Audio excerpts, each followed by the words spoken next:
శ్రమపడే మనసును ధరింతును ఆయుధముగా. నీ చిత్తమే నాలో జరిగించుము.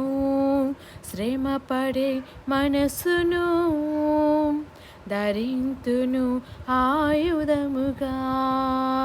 నీ చిత్తమే నాలో జరిగించుము.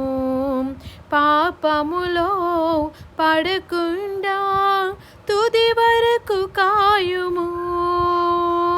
పాపములో పడకుండా తుది వరకు కాయుము. నా ప్రగతికి సోపానమా, నా జీవిత గమ్యమా.